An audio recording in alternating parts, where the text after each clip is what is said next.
그 다음에 교재는 246페이지세요.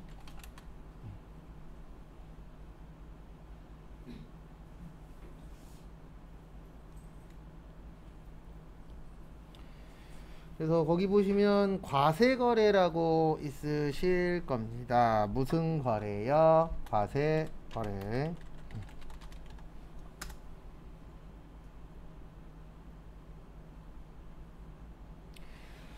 네, 과세거래는 우리 몇 가지 있었죠? 세 가지 있었죠. 그래서 재화의 공급, 그 다음에 용역의 공급, 마지막으로 재화의 뭐요? 수입. 이렇게 세 가지로 나누어져 있었죠.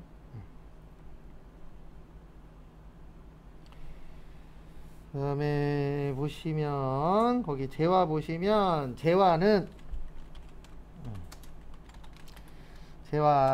재산적 가치가 있는 유체물과 무슨 물이요? 무체물. 그래서 가치가 있어야 됩니다. 네, 가치는 돈이라 그랬어요. 그래서 돈으로 환산하실 수 있으셔야 된다라는 거.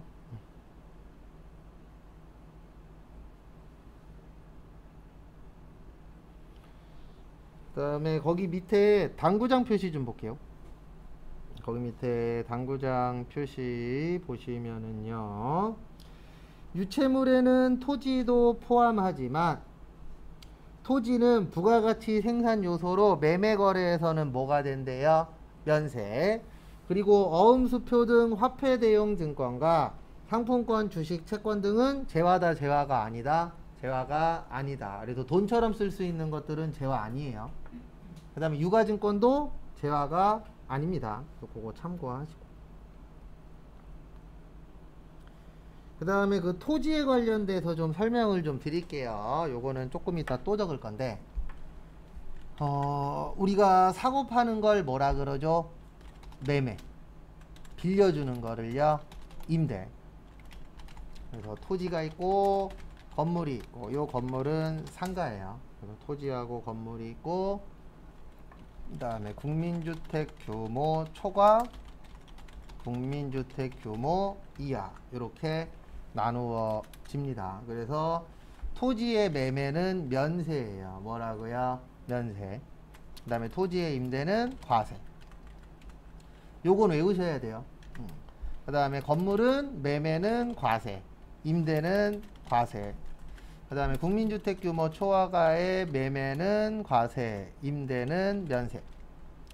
그 다음에 국민주택 규모 이하는 매매도 면세, 임대도 면세인데, 여기만 외우시면 나머지는 이해 갑니다.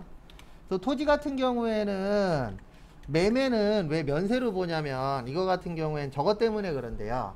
땅은 우리가 만들었어요? 만들어져 있었어요? 만들어져 있었죠. 일반적으로. 뭐 메꿔서 만드는 거 이런 거 말고, 일반적으로는 땅이라는 게 만들어져 있었잖아요. 그래서 거기에 대해서는 세금 부과를 안 하겠다, 이렇게 되어 있어요. 그래서 토지는 사고 파는 건 면세인데, 또 빌려주는 건 또 과세예요. 네. 요것만 외우시고 나머지는 이해가 될 거예요.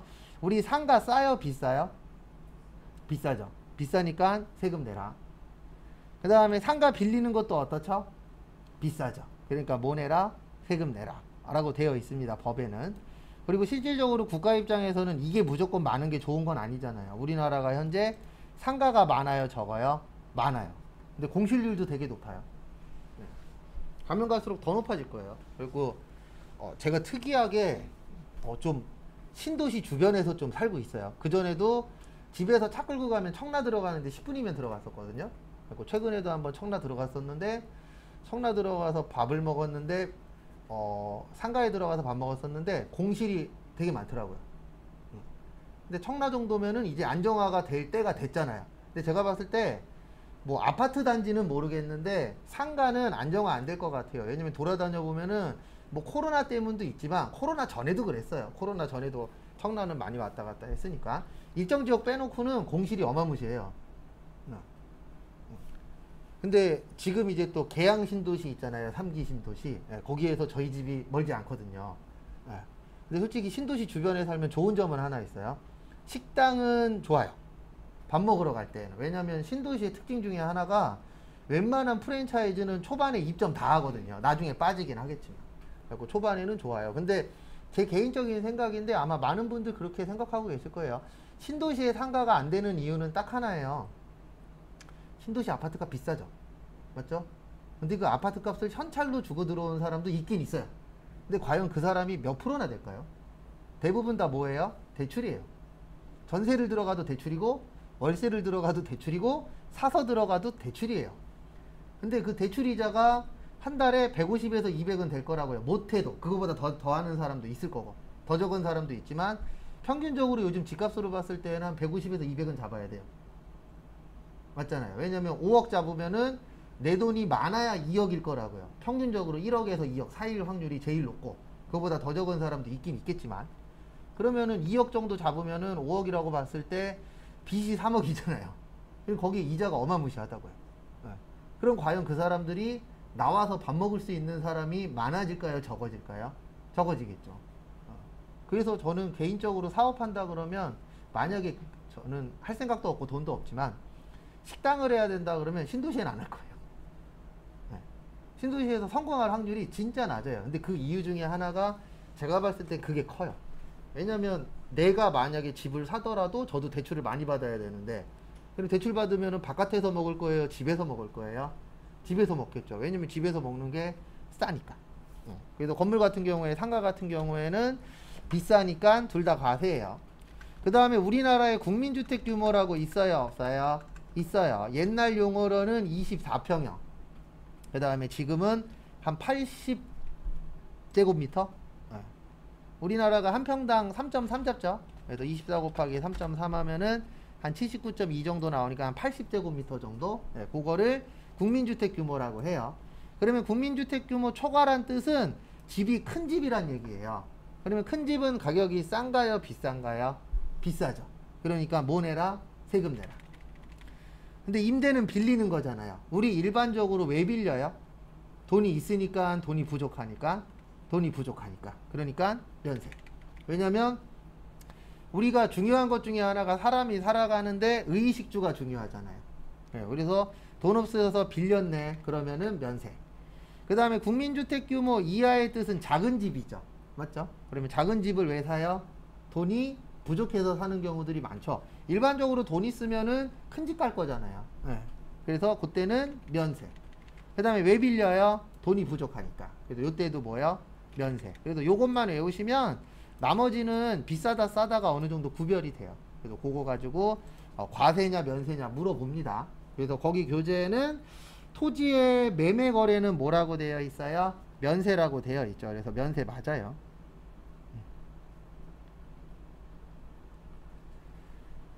그 다음에 다음 거 보시면은요 247페이지 간주공급.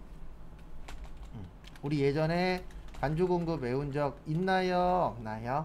있죠. 그래서 간주공급에는 네 가지가 있어요. 자가공급, 그 다음에 개인적 공급, 사업상 증여, 폐업시 잔존적.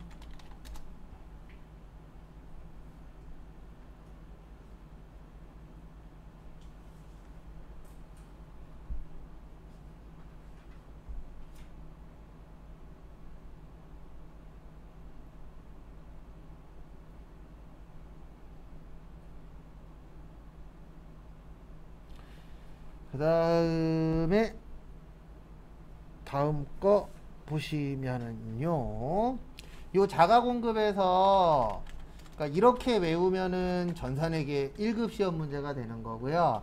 요 자가공급에서 좀 추가를 해야 돼요. 그래서 거기 교재 보시면 247페이지 밑에 자가공급 첫 번째 면세사업의 전용인데 이 간주공급의 전제 조건이 있어요. 이 간주공급의 전제 조건은 뭐냐면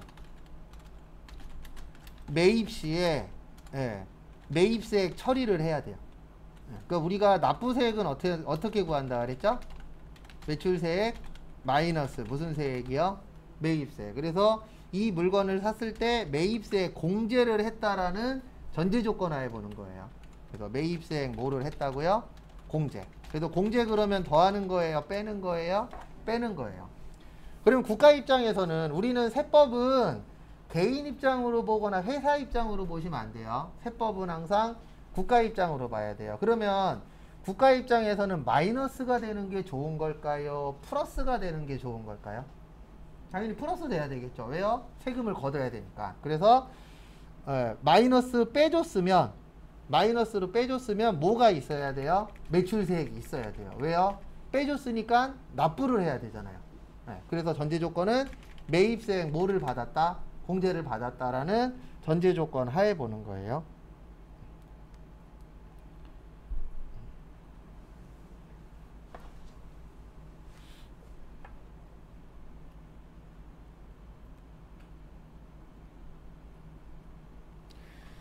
그래서 보시면은요, 자가공급 첫 번째 보시면 면세사업의 전형이라고 있어요.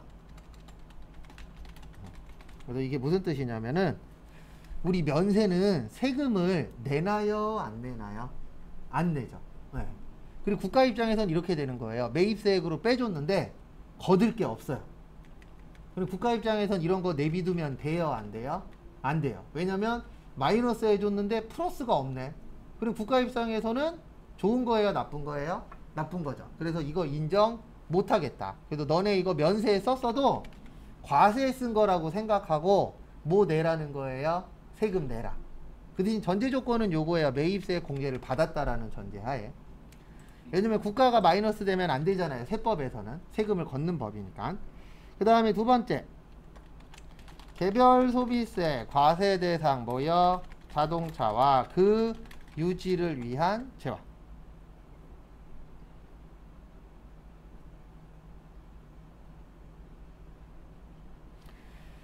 그래서 우리 개별 소비세 과세 대상 자동차라고 나오면 얘하고 같은 거예요. 뭐냐면 비영업용 소형 뭐요? 승용차랑 똑같은 말입니다.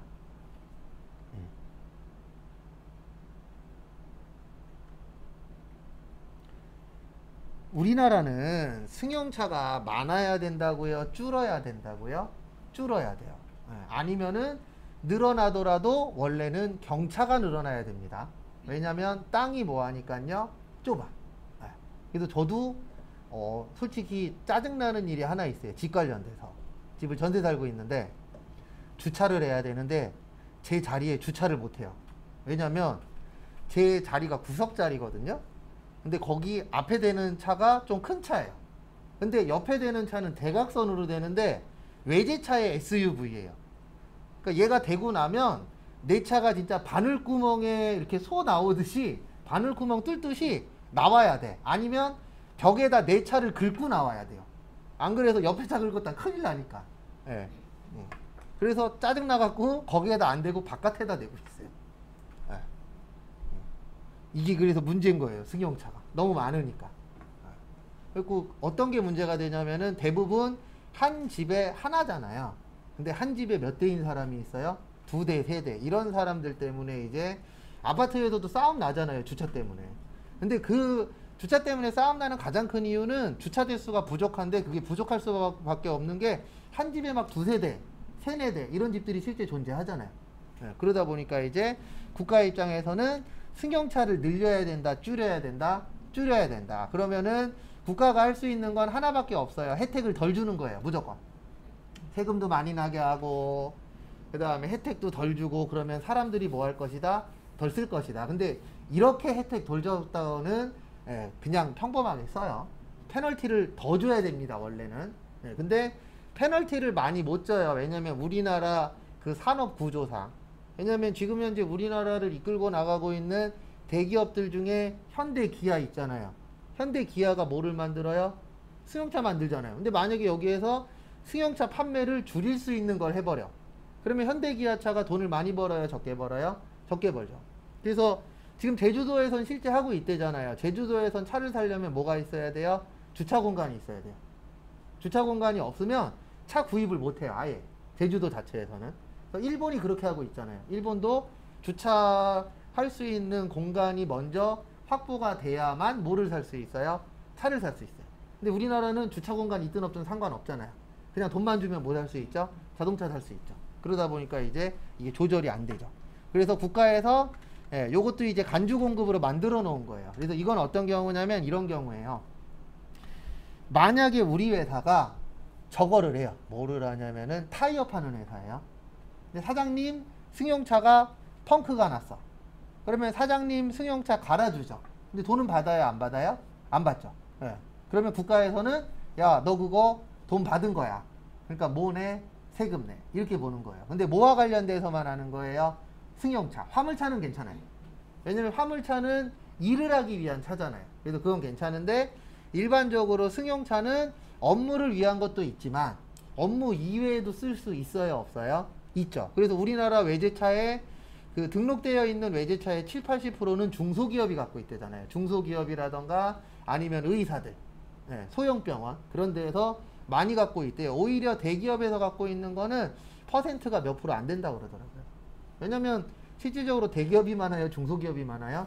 중소기업이 많죠. 그러다 보니까 이제 그런 부분들이 생겨요. 그래서 안 팔았지만 뭐 내라? 세금 내라. 그 다음에 판매 목적 타사업장 반출. 저는 이거를 회계 때에도 이렇게 설명드렸어요. 타사업장 반출. 본지점 간의 거래. 우리가 본사에서 지점으로 물건 넘겨주죠. 그래서 그렇게 넘겨줄 때 원래는 정상적이면은요, 세금계산서를 발행해서 팔아야 되는 거예요. 맞죠?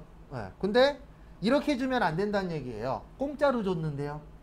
그냥 줬는데요. 무상인데요. 이거는 국가에서 인정을 하겠다, 안 하겠다? 안 하겠다. 왜냐면 본점에서 지점으로 넘길 때 아니면 대리점으로 넘길 때에 공짜로 줄 일은 있다, 없다? 없다. 왜냐면 회사가 뭐 하는 집단이에요? 돈 버는 집단이잖아요. 그러면 돈을 벌려면은 본사에서 지점으로 물건 내보낼 때마다 이익을 붙여서 팔아야 되잖아요. 근데 이거를 이익을 안 붙이고 팔았대. 아니면 공짜로 줬대. 이래버리면은 국가 입장에서는 요거 이상한 거래잖아요. 맞죠? 문제가 있는 거래겠죠. 그래서 이 부분에 대해서도 뭐를 냅시다? 세금 냅시다. 그 다음에 개인적 공급 있죠? 거기 보시면 어디 보시면 있냐면 247페이지 밑에.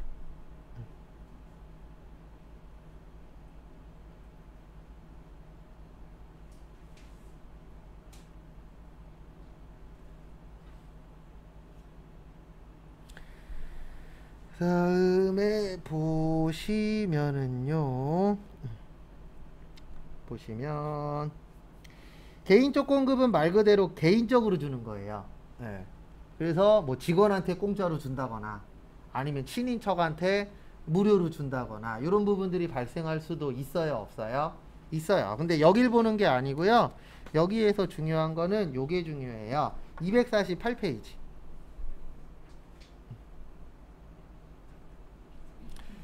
그래서 248페이지 보시면은요, 첫 번째, 사업을 위해 착용하는 작업복, 작업무 및 작업화. 그래서 우리 새로운 직원 오면 작업복, 작업무, 작업화 같은 거 줘요, 안 줘요? 주죠. 그거 얘기하는 겁니다. 첫 번째는. 근데 이거에 대해서는 세금을 안 걷겠다. 그 다음에 우리 요즘에 혼자 사시는 분들 늘어나고 있어요? 줄어들고 있어요? 늘어나고 있어요. 그래서 국가에서도 회사에서 직장 연회 같은 거, 요런 것들 시켜주는 경우들 있어요, 없어요? 있죠. 그래서 좀 어느 정도 규모 되는 곳들은 한 1년에 몇 번씩 TV에 나와요. 막 VJ 특공대 막 그런 프로에서 뭐가 나오냐면은 어느 회사 갔더니 직원들끼리 사내연애 하라고 어떤 행사를 하더라. 그런 것들에 대한 돈은 세금을 안 내도 된다. 왜냐면 국가 입장에서 지금 가장 큰 문제는 하나거든요. 솔직히 제가 봤을 때 이것만 해결되면은 다 해결돼요. 출산율. 그러니까 뭐든지 다 출산 때문에 문제가 되는 거예요. 왜냐면 일단 결혼을 안 하니까 뭐를 안 해요? 출산을 안 해. 출산을 안 하니까 나중 되면은 어떤 문제가 생기냐면은 아이들이 많아져요, 적어져요? 적어지죠. 그러면 일할 수 있는 사람도 줄어들어. 그럼 일할 수 있는 사람이 줄어드니까 세금을 어떻게 내야 돼요? 많이 내야 돼. 이게 악순환이 되거든요. 근데 해결돼요. 어떻게 해결되냐면 저걸로 해결될 거예요. 외국인 노동자분들이 많이 들어와요, 이제. 근데 그 수가 지금보다는 뭐 따블 이렇게 늘어날 수밖에 없어요. 왜냐면 외국에서는 인구만 늘어나는 나라들도 실제 있어요, 없어요? 있어요. 대부분 줄어드는데 거꾸로 또 인구가 늘어나고 있는 나라들이 있대요.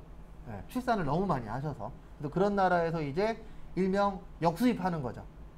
예, 그리고 그분들이 우리나라 와서 일하고 결혼하고 자녀 낳고 그렇게 해갖고 어느 정도 유지는 될 거라고 합니다. 예, 그 대신 이제 깨지긴 했죠. 예전에 우리나라는 예전에 단일 민족이었잖아요. 근데 지금은 아니에요. 워낙에 이제 다수 민족들이 사니까. 근데 그게 이제 훨씬 더 다양화가 될 거라고 이야기하더라고요. 근데 그 방법밖에 없대요. 왜냐면 결혼하는 비율은 더 늘 거예요, 줄 거예요? 줄어들 거니까. 이건 뭐 현실적으로 봤을 때에 절대 안 늘 거예요. 왜냐면 인터넷상이나 아니면 주변에 이제 젊으신 분들하고 대화해보면 20대 초반인데도 아예 선 긋는 분들이 있어요. 전 결혼 안 할 거예요. 딱. 그리고 예전에 수강생분 중에 한 분이 꼬셔서 바꿔놓긴 했어요. 수업 끝날 때쯤에. 네. 처음에는 결혼 안 할 거였는데 옆에서 계속 세뇌를 시키시더라고요. 그래서 끝날 때쯤에는 결혼을 할 수도 있을 것 같아요로 바꿔놨어요. 제가 바꾼 게 아니고 수강생 한 분이. 네. 근데 실질적으로 그게 좀 모르겠어요. 뭐가 맞는지는. 저는 결혼을 해야 된다는 주의예요. 이혼을 하더라도. 네. 왜냐하면 정답은 아니지만 결혼해서 얻는 것도 많잖아요. 근데 포기해야 되는 것도 많아요. 그 말도 맞아요. 그 말도 틀린 말은 아닙니다.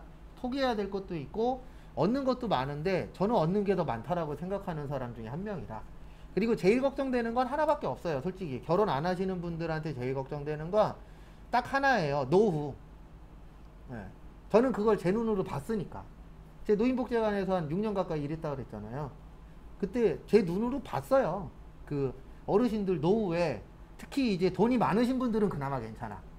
근데 자금력이 좀 안 좋으신 분들은 노후에 진짜 어떻게 보면은 TV에 되게 슬픈 영화 보듯이 보여지시는 분들도 있어요, 실제.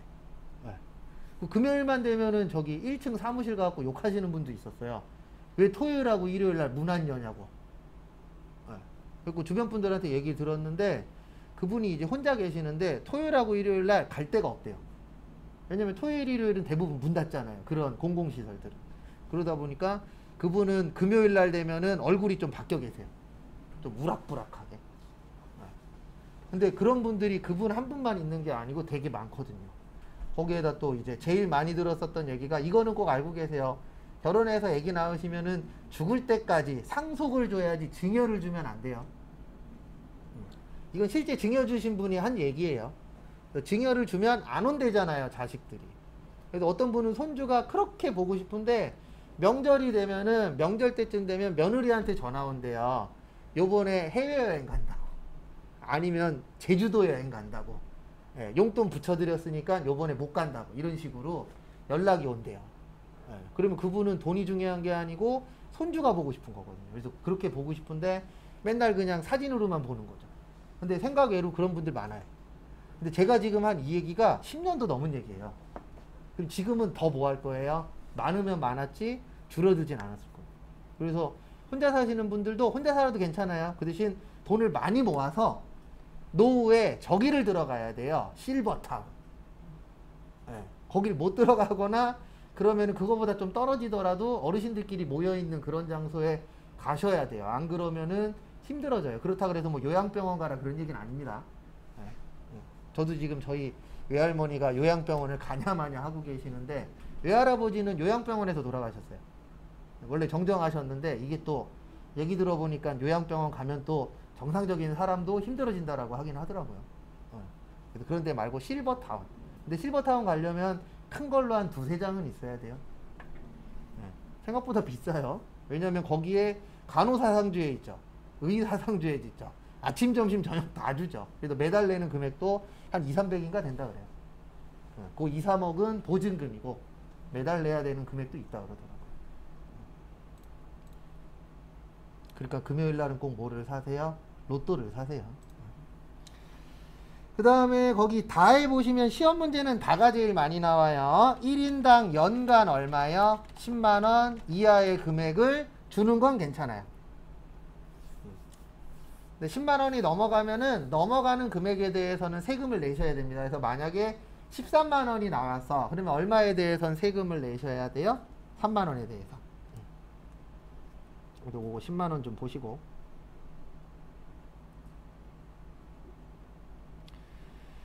그 다음에 사업상 증여. 우리가 사업상 증여는 말 그대로 사업과 관련돼서 공짜로 주는 겁니다.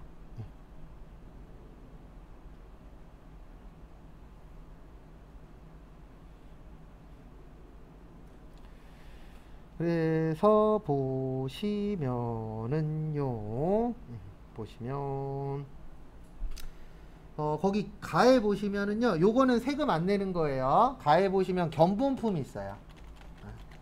우리가 견본품은 세금 내면 안 됩니다. 왜냐면 견본을 보여줘야만 상대방이 그거를 확인을 하고 물건을 살 거냐 말 거냐 정하잖아요. 그 다음에 나는 보시면 특별 재난 지역에 공급하는 물품. 그래도 우리 작년엔가 그거 있었죠. 작년 아니구나. 재작년이었나? 그 포항 쪽에 지진 난 적 있었죠. 네, 그때 사람들이 지원품 같은 것들 많이 보내줬잖아요. 쓸데없는 거 보내줘갖고 욕먹기도 했지만 어쨌든 보내주신 분들도 있었죠. 업체에서도 보내고. 그리고 그거에 대해서 세금 내라 그러면 돼요? 안 돼요? 안 돼요. 왜냐면 세금 내라 그러면 누가 보내겠어요? 좋은 일에 쓰는 건데. 그 다음에 다 광고 선전물. 우리 물건 팔려면 그냥 열심히 팔아야 돼요? 광고도 해야 돼요? 광고도 해야 되죠. 그래서 화장품 가게 같은 데 보시면은 앞에서 이렇게 이야기하시는 분들이 지금 오시면 뭐 드릴게요 막 이런 거 하는 것들이 있어요? 없어요? 있죠. 그런 것들도 이제 세금은 안 내도 돼요. 왜냐면 그런 행동을 해야만 하나라도 더 뭐 할 수 있으니까요. 판매할 수가 있으니까. 그 다음에 라에 보시면 증정품. 요것도 똑같아요. 그래서 우리 화장품 사시게 되면은 샘플 많이 주는 데 있어요? 없어요? 있죠. 그러면 샘플 많이 준다라고 소문나면 사람들이 거기로 가서 사는 케이스들이 늘어나잖아요. 근데 왜 이런 부분에 대해서는 세금을 안 걷냐면 이것들은 다 어떻게 보면 원품보다는 싼 거잖아요. 원품에 비해선 가격이 높아요? 낮아요? 낮아요. 근데 이거를 함으로 해서 원품을 훨씬 더 많이 팔 수 있죠. 그러면 국가 입장에서는 싼 거 많이 뜯는 게 좋아요? 비싼 거 많이 뜯는 게 좋아요? 비싼 거를 많이 세금을 걷어가는 게 훨씬 더 유리하겠죠. 그래서 내년에 대통령 선거 하잖아요. 대통령 선거 끝난 다음에 당선되시는 분들이 그 당해년도에 거의 다 하는 행동이 하나 있어요. 그 하는 행동이 뭐냐면은요, 대기업 중에 하나를 세무조사를 해요. 거의 다 해요. 근데 그거 왜 해요? 보여주는 거예요. 까불면 뭐 할 거야? 가만두지 않을 거야. 그리고 대부분 대통령이 바뀌고 나면은 세무조사나 대기업 관련돼서 뭔가 하나를 건드려요. 그 다음에 속으로 이야기하는 거죠. 덤벼봐. 너네 가만두지 않을 거야. 근데 참고로 중소기업들은 세무조사 잘 안 나와요. 왜냐면 대기업 하나 건들면 큰 거 하나 정도 나온대요. 한 1조 가까이. 세무조사나 이런 거 한 번 해서 흔들면 1조 가까이 거둘 수가 있대요. 근데 중소기업은 건드려봤자 커야 뭐 몇 억일 거 아니에요. 그러면 큰 거 하나 건드리는 게 작은 거 몇천 개 건드리는 것보다 훨씬 어떻죠? 이익이죠. 그래서 중소기업은 아주 큰 문제가 생기거나 아니면 여기가 확실히 탈세한 거야가 그런 증거가 없으면 세무조사는 그렇게 잘 나가는 편은 아니에요. 왜냐면 가서 해봤자 나와봤자 얼마 되지도 않고, 그 다음에 실질적으로 뭐 요즘 중소기업에서 탈세 하겠어요? 그것도 좀 어느 정도 버는 기업에서나 하는 거지. 지금 월급 주기도 바빠 죽겠는데. 좀 그런 부분도 있어요. 그 다음에 폐업 시의 잔존재화. 우리가 폐업하려면, 폐업하는 이유가 뭐죠? 장사가 안 돼서. 그래서 장사가 안 돼서 폐업을 하는데, 폐업을 하는 이유 중에 하나가 남은 거잖아요. 물건이 남겠죠. 왜냐면 안 팔려서 폐업하는 거니까, 일반적으로는. 근데 간혹 가다 보면 잘 되는데도 폐업하는 경우도 있더라고요. 이제 뭐 개인적인 사유가 있거나 어떤 문제가 생겨서 잘 되는데도 폐업하는 경우도 있긴 있는데, 뭐 그런 거 많은 건 아니니까. 안 돼서 폐업하니까 물건이 남아 있어요. 그러면 이 남아 있는 물건에 대해서 뭐 해줘야 되죠? 세금을 걷어야 되겠죠. 그래서 남은 물건에 대해서 뭐를 내야 된다? 세금을 내야 된다. 근데 이걸 내는 이유는 이것 때문에 내는 거예요. 형평성 때문에. 우리가 일명 공정한 게 중요하잖아요. 그래서 만약에 망했다 그래서 망한 물건에 대해서 세금을 안 내면 장사하시는 분들은 불리해져요. 왜냐면 나는 정상적으로 물건을 파는데 세금을 내야 돼. 근데 망한 물건에 대해서는 세금을 안 낸대. 그러면은 뭐하러 정상적으로 팔겠어요? 다 망해버려야지. 그 다음에 망하고 나서 다른 사람들보다 어떻게 팔아버리는 거예요? 싸게 팔 수 있는 거죠. 왜요? 나는 이 물건에 대해서 뭐를 안 내도 되니까, 세금을 안 내도 되니까. 그래서 아예 폐업을 하게 되면은 그분들은 힘들겠지만 법에서 봤을 때는 이걸 악용할 수도 있잖아요. 그러니까 폐업한 물건에 대해서도 뭐를 내시오? 세금을 납부하시오라고 법에는 되어 있는 거예요. 그래서 이거를 실무에서는 뭐라 그러냐면 토해낸다 그래요. 뱉어낸다. 왜냐면 샀을 때 매입세액 빼줬잖아요. 근데 나는 팔지도 않았는데 뭐 해야 돼요? 내야 돼. 그래서 이거를 실무에서는 좋은 용어는 아니지만 뭐 토해낸다, 뱉어낸다 이런 식으로 표현들을 많이 하십니다.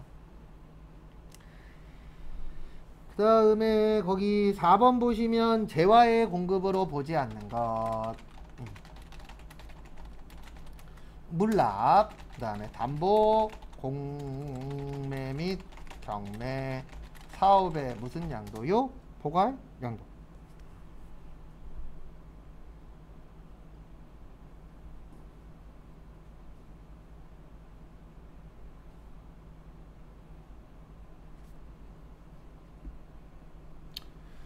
그래서 같이 한번 보시면은요. 그래서 이거는 세금을 안 내는 거예요. 네, 세금을 안 내는 건데, 첫 번째로 보시면 물납. 우리가 세금 내는 방법은 크게 두 가지가 있어요. 현금으로 낸다 그래서 현납, 물건으로 낸다 그래서 뭐요? 물납. 이렇게 이제 두 가지가 있습니다. 근데 모든 것에 다 물납이 되는 건 아니에요. 물납이 되는 것도 있고 안 되는 것도 존재합니다. 그거는 참고하시고요.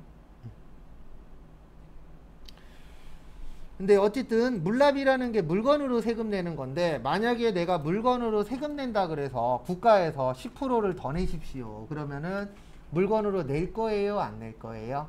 안 내겠죠. 그래서 물납에 대해서는 뭐를 안 걷는 거예요? 세금을 안 걷는 거예요. 그 다음에 담보. 우리가 담보 그러면 가장 많이 보는 건 이겁니다. 주택담보대출. TV에서도 이게 제일 많이 나와요. 주담대라고, 맞죠? 그래서 주택담보대출인데, 우리 담보라는 건 현재 이루어지는 건 아니죠. 요거는 이제 내가 대출금을 못 갚았을 때 이 집을 팔아서 뭐 하겠다? 갚겠다. 그래서 요거는 왜 재화의 공급이 아니냐면은, 실질적으로 담보에 의해서 갚게 되면은 이거 내가 좋은 상황이에요? 나쁜 상황이에요? 나쁜 상황이죠. 맞죠? 그러면 그 부분에 대해서는 세금을 거두면은 싸움 날 수 있어요? 없어요? 있어요. 네. 그래서 우리가 마지막에 몰린 사람한테 너무 세게 나가면 안 돼요. 왜냐면 그 사람은 어떤 행동을 할지 모르니까. 그래서 공매 경매도 똑같아요. 이것도 이제 강제로 팔리는 거예요.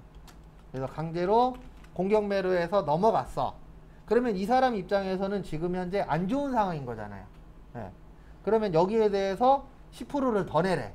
그러면 이 사람이 엉뚱한 행동을 할 수도 있겠죠. 예. 그냥 냅둬도 힘든데.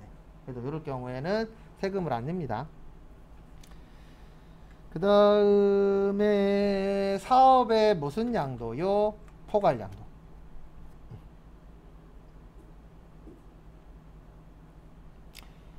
그래서 보시면 포괄이라는 게 전부 다 넘기는 거예요. 일부만 넘기는 건 아니에요. 그래서 사업을 전부 다 넘기면은 나는 이제 더 이상 사업자가 아니에요.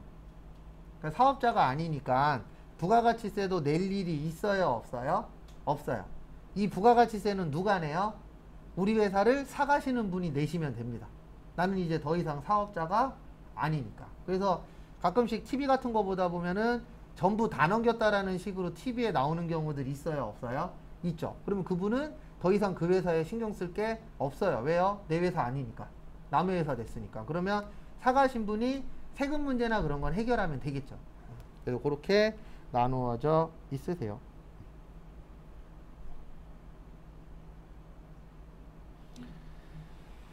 그 다음에 249페이지.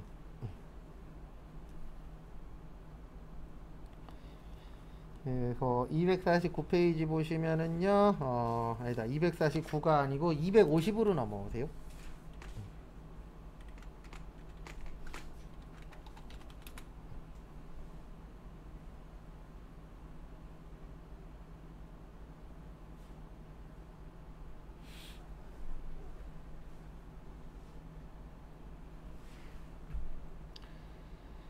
그래서 보시면은요,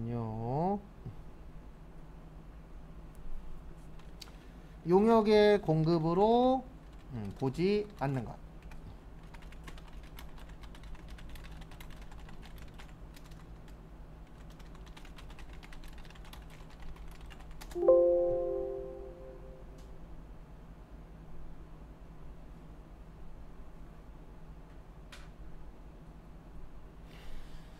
그래서 보시면 첫 번째는 용역의 간주 공급이라고 있는데요. 저는 요거를 무상 공급이라 그래요.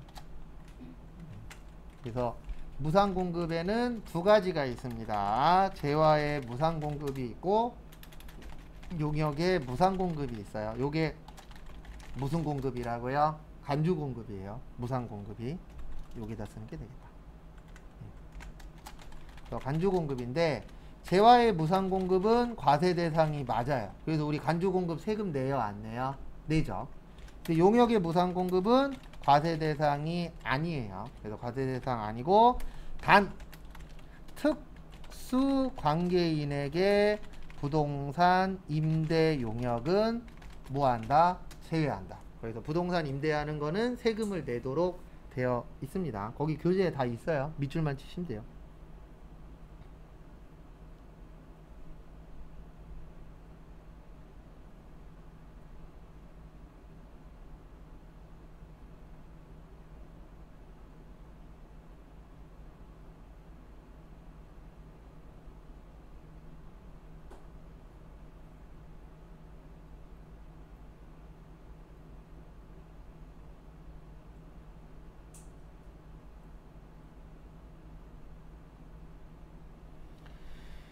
그 다음에 보시면은요,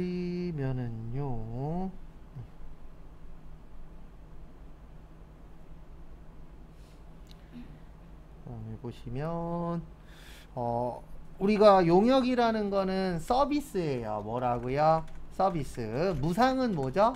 공짜. 그러면 이게 왜 과세 대상이 아니냐면은 이런 문제가 있어요. 재화는 대부분 물건이거든요. 그러니까 물건이니까 하나당 얼마라는 금액이 어느 정도 정해져 있죠. 그러면 공짜로 줬어도 10,000원짜리 공짜로 줬으면 얼마 세금 떼면 되는 거예요? 10,000원에 대해서 세금을 떼면 되겠죠. 근데 용역은 문제가 뭐냐면 공짜로 일해준 거예요. 그러면 공짜로 일했는데 금액 얼마 이렇게 정하기가 어때요? 어려워요.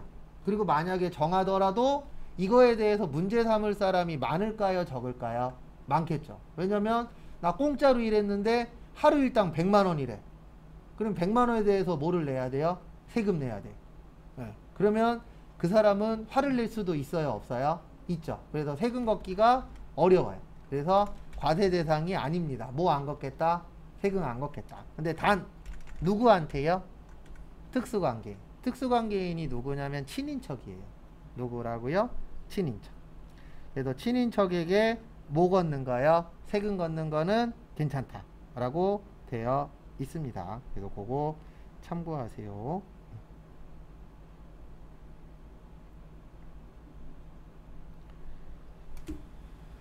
그래서 부동산 임대가 빌려주는 거죠. 근데 이거는 왜 과세냐면은 우리가 부동산을 빌려줬을 때 얼마다라는 건 어느 정도 형성되어 있잖아요. 그래서 주안에서 빌리면은 요 정도면은 얼마 이런 게 어느 정도 있어요, 없어요? 있죠. 그러니까 세금 걷기가 어때요? 쉬워요. 금액이 형성되어 있으니까.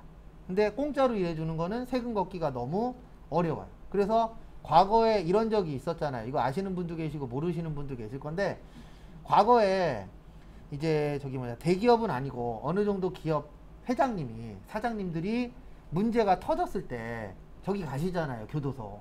그리고 교도소 갔을 때 어떤 문제가 있었냐면은 하루에 일당씩 빼줬잖아요.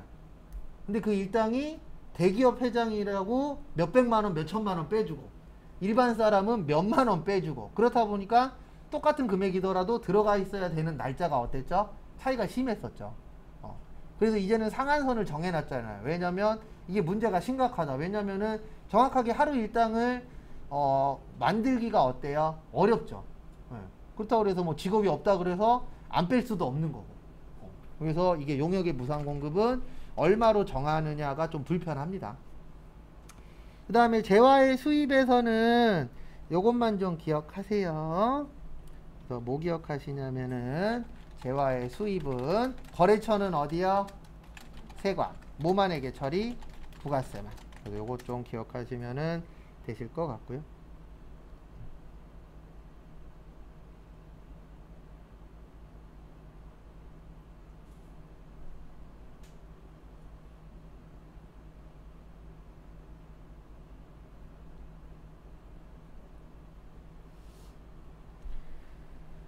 그 다음에 다음 거 보시면은요, 거기 밑에 보시면 주된 거래 부수되는 공급이라고 있어요. 그 옆에다가 주거래 우선주의, 요거는 회기 때에도 한번 설명드린 적이 있긴 있습니다. 근데 시험 문제 이렇게 잘 나오는 파트는 아니에요.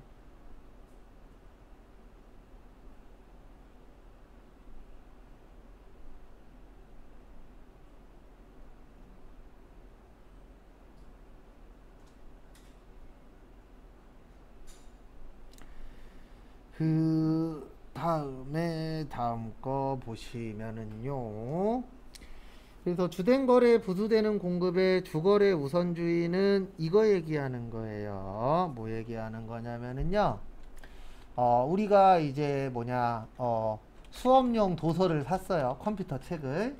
그러면 책은 뭐예요? 면세예요. 근데 이거를 여기를 샀더니 그 안에 CD가 들어있네. 예전엔 이랬었었죠. 그러면 CD는 뭐라고요? 과세. 그러면 여기에서는 책이 주예요? CD가 주예요? 네, 그래서 둘 다 뭐가 되는 거예요? 면세. 그 다음에 거꾸로 내가 음악 CD를 샀어. 음악 CD는 과세. 그 다음에 거기 안에 보면 뭐 책자 같은 거 들어있죠. 브로마이드나 이런 것들은 뭐가 되는 거예요? 면세. 여기에서 주는 뭐예요? 음악 CD죠. 그래서 둘 다 뭐가 되는 거예요? 과세. 그래서 이런 걸 만들어 놓은 이유는 뭐냐면, 우리가 하나를 샀을 때 거기에 과세하고 면세하고 같이 들어 있을 수도 있어요, 없어요? 있어요. 네. 그러면 이거는 국가에서 정리를 좀 해줘야 돼요. 그래서 정리를 해줬는데 어떻게 정리했냐면은 주된 거래에 뭐해라? 쫓아가라. 그래서 주거래가 면세면은 부수되는 것도 면세고, 주거래가 과세면은 부수되는 것도 과세다라고 되어 있습니다.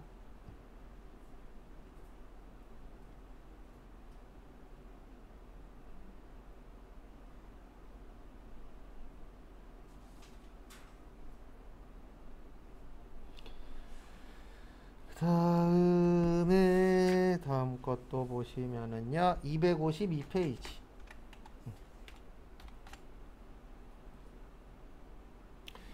252페이지까지 보고 쉴게요. 공급 시기 및 공급 뭐요? 장소.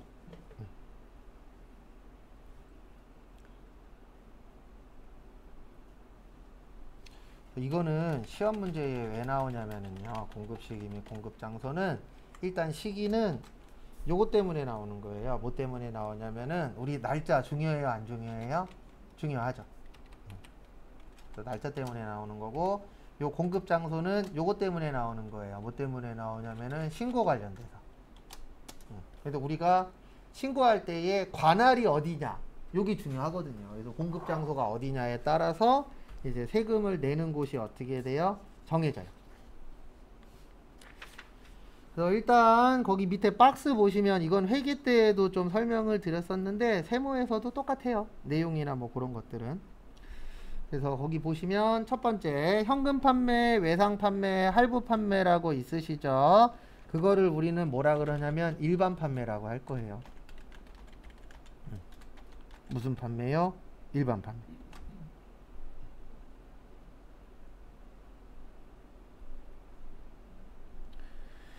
그래서 일반 판매에는 세 가지가 있어요. 현금, 외상, 할부인데 할부는 단기 할부예요. 왜냐면 그 밑에 장기할부가 있어서. 그래서 요거는 무슨 기준이요? 인도 기준. 그래서 물건 갖다 줬을 때에 팔린 거다. 이렇게 보시면 되고요.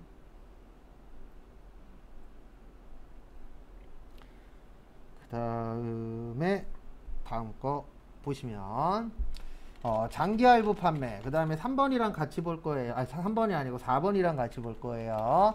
중간지급 조건부, 그 다음에 완성도 기준지급. 얘네는 대가의 각 부분을 받기로 한대. 거기 2번하고 4번 똑같죠?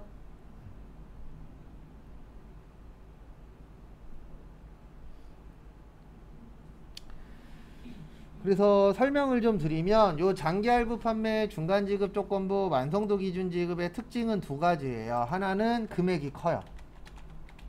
그 다음에 또 하나는 기간이 뭐예요? 길어요.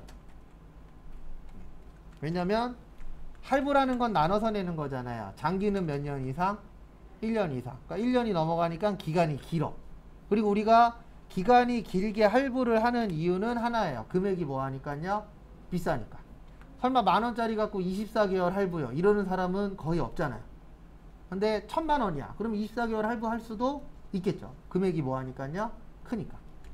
그 다음에 중간지급 조건부.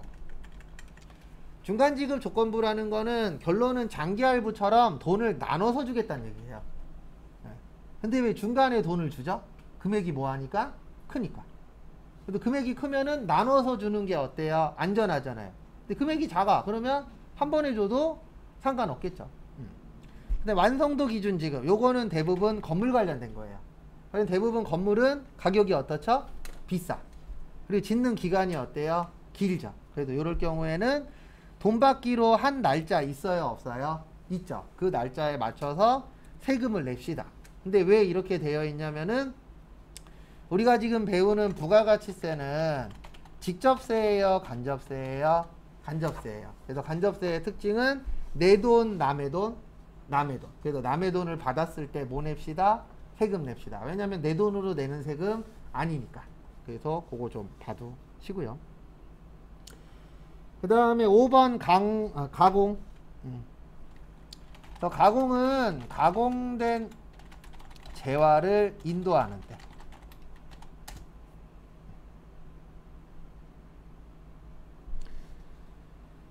가공된 재화를 뭐 하는 때요?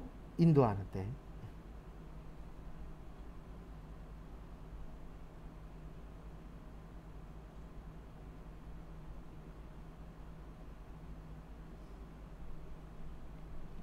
참고하시고. 근데 왜 인도하는 때냐면은요, 우리가 가공이 끝났다 그래서 요걸 인정하면 안 돼요.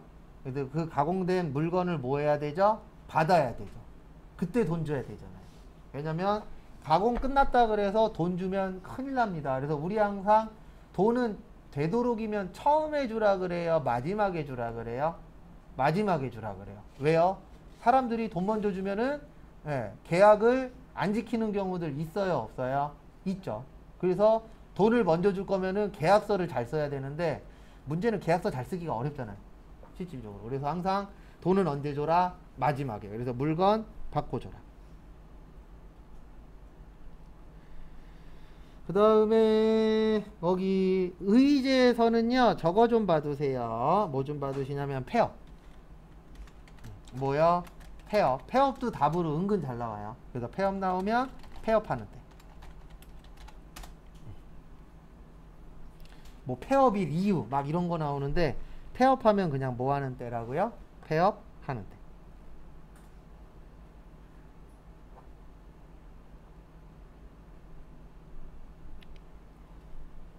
그 다음에 무인 판매기.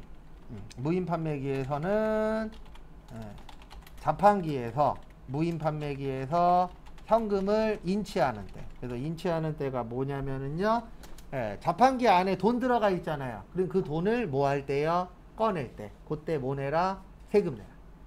근데 요즘에 자판기 같은 경우에는 카드로도 많이 하죠. 그러면 아마 카드 대금 입금일 있어요? 없어요?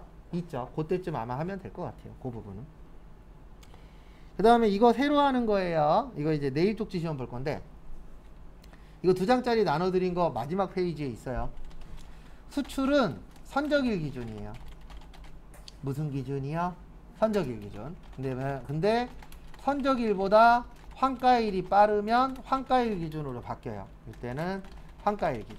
그래서 환가를 우리가 다른 말로 환전일이라고도 해요. 우리가 해외여행 나가거나 아니면 우리나라에서 들어왔을 때 외화 바꾸잖아요. 우리가 외화를 우리나라로 바꾸는 거를 환가 또는 환전이라고 표현합니다. 그래서 우리 환전해요, 안 해요? 하죠.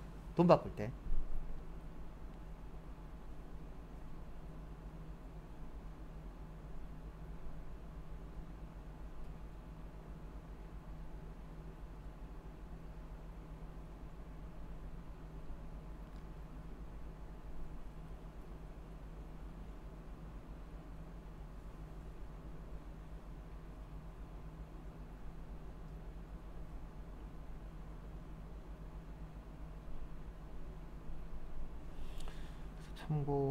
참고하시고요. 그래서 요거는 내일 쪽지 시험 볼 겁니다. 그 다음에 하나 빠졌네. 죄송합니다. 기준환율하고 재정환율. 그러니까 환율이 여러 가지가 있어요. 우리 놀러 갈 때 쓰는 환율도 있어요, 없어요? 있죠. 그 다음에 해외에서 입국한 다음에 적용되는 환율도 있죠. 근데 그 환율 아니에요. 그 환율 말고 기준환율하고 재정환율이라고 따로 있어요. 그래서 우리 회계에서는, 세법에서는 무슨 환율을 써요? 기준환율하고 재정환율. 그래서 그 환율에 맞춰서 계산을 하면 됩니다. 요거는 나중에 분계 연습할 때 나와요. 그래서 참고하시고 잠깐 쉬었다가 4시 5분에 거기 신호 확인하고 그 다음에 내용 보도록 하겠습니다.